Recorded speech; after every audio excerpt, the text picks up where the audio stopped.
It's coming up to 9:45. Good morning to you. The number of suspects being charged after a crime is being reported as being at an all-time low, with just 1 in 14 crimes in England and Wales leading to a charge. All next week, a new series will look at our approach to crime and punishment.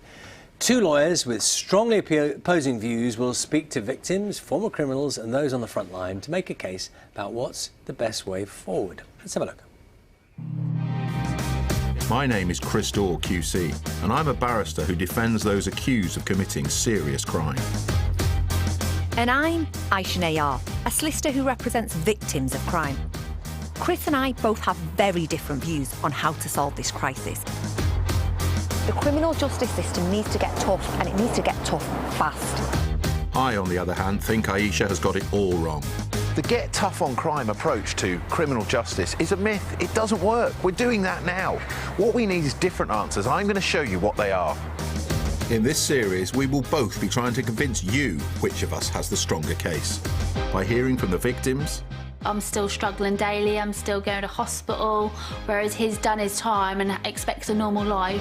Spending time with professionals on the front line. The last thing that we want to do is be telling a loved one that, you know, their family member, son, daughter, husband, wife, brother, sister, isn't coming home tonight. Crime? Are we tough enough?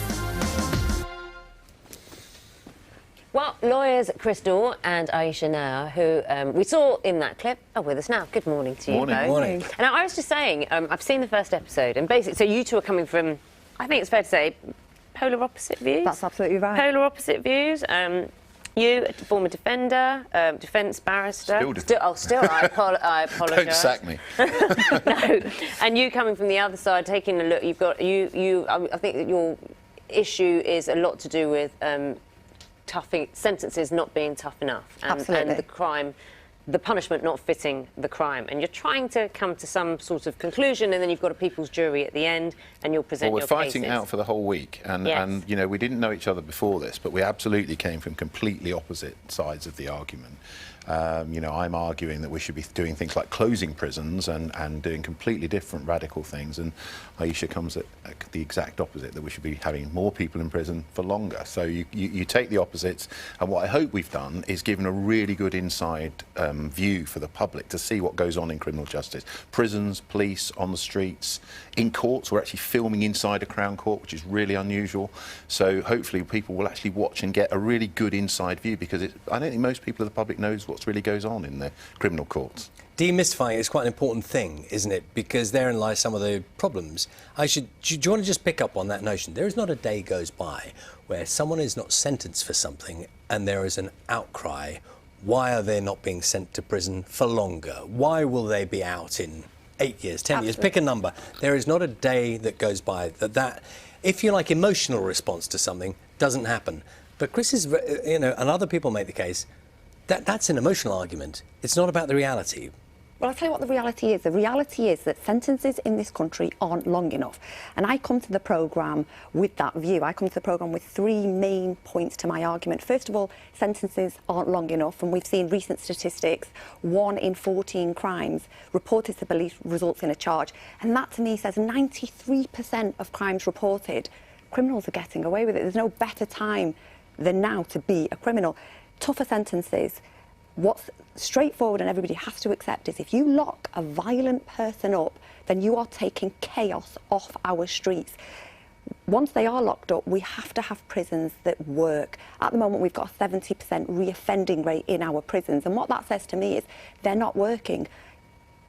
Second-time offenders are at its all-time high. 70% of people leaving a prison go back out and they reoffend. So I don't want to get too bogged down in statistics. Chris, do you want to just pick up on this notion? She's got it completely wrong on every single one of those. The principle that you're outlining that people will hear, which is someone's done a bad thing, get them out of take them off my streets, my town, take them out, and that is a thought process. Listen, when we went into this people's jury on the final episode, I knew that I was going to be up against it because lots of people are on Aisha's side of this argument. Absolutely, you have to watch the whole thing and make your own judgment, and on the Friday you'll get the verdict of a real people's jury. But when it comes to prisons, they have never been more overcrowded. Sentences have never been longer, and Aisha's absolutely right. There's a huge level of reoffending because we're sending too many people to prison, and prison actually makes people into worse criminals. I think it'd be very clear, your views on the programme. What I am interested in is, often when you do these things, you're asked by the production companies to do these things, bring your expertise, bring your point of view.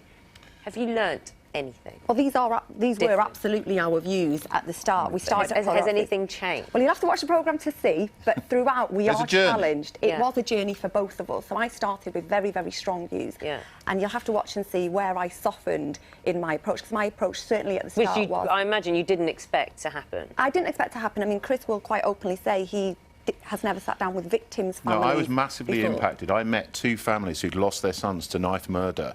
And that was a very powerful experience for me, and I hope it's powerful in the episodes where I spoke to them, went to their homes. There's photographs of their young son who were killed in each case on the streets by knife crime, and that's something I had, as a defence lawyer, you don't see that side of things. So there's a journey for me in terms of learning about the other side of a criminal case, and it was a really, really moving experience to meet those people. And on the flip side for me, I don't normally sit with offenders and criminals and those charged with offences. I represent victims. So to go into a prison, and I went into a prison, and to sit with offenders was something absolutely new to me, and listen to their story and see the life that they were now living in that prison. So for me, I was challenged in many different ways. It sounds like a very interesting idea, and as you say, people will come to this with their own attitudes and maybe learn something. Thank you very much. Thank you both. Thank you.